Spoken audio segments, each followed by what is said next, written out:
Video number 5, Floating Cube Island. This is another exercise I've been doing for quite a few years, and it's to help us get more confident and more practiced with the whole business of drawing in 3D.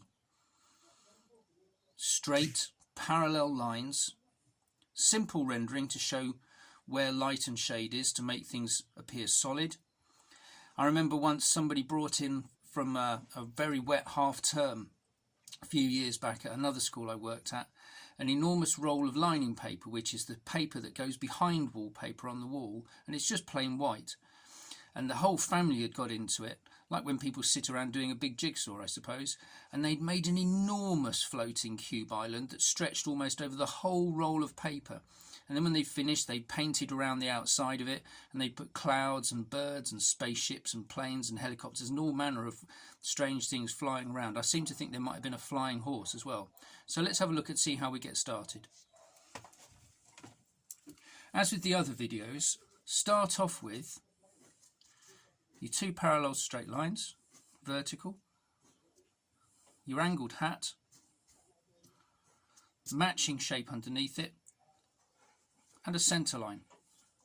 Then carrying on with your parallel lines, you draw your first cube. Now, try and split that front face in half. Two more parallel lines, make them as long or as short as you like, parallel with the top of that one, and draw down. I'm going to go down beyond the bottom of that first box, so I've now got a bigger box sticking out of the first box. And I'm going to choose to change direction now, so I'm going at 90 degrees.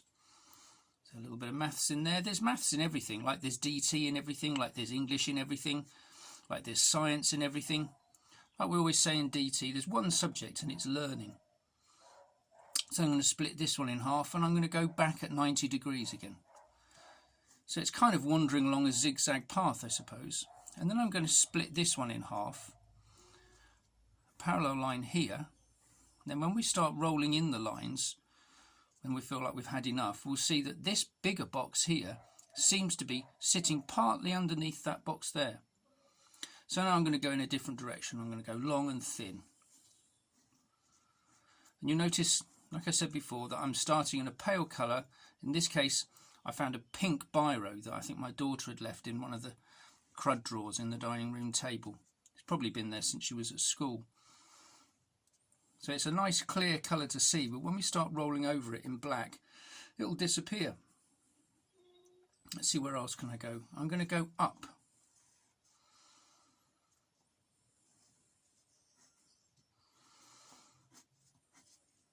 If your lines are a bit wobbly, don't worry about it. There's no such thing as needing to be perfect.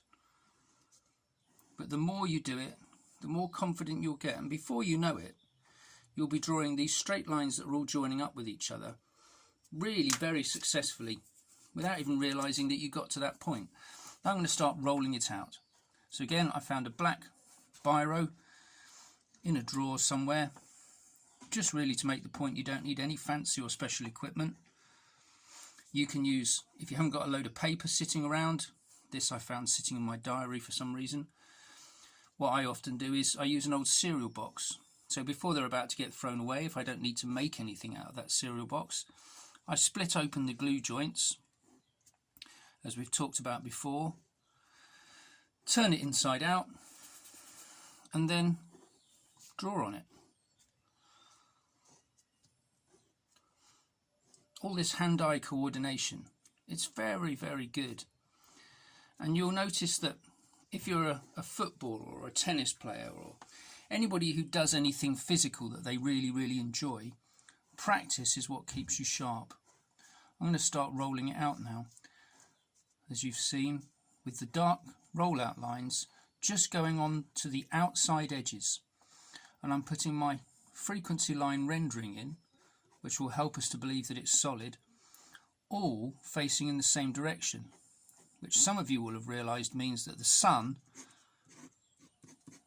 must be up in the top left hand corner there. Have a go at this on your own, with family, with a friend. You can do it with a friend by video conferencing. You can use Zoom or FaceTime or any of those good things and see how far each other gets. Don't worry too much about what it's going to be when you've finished. Let it be whatever you want it to be. So there I have the start of my floating chain of islands for video number 5. Any that you do bring them in and show us when we get back to school. I'd really like to see them, and I'd really like to put them on display. Bye for now.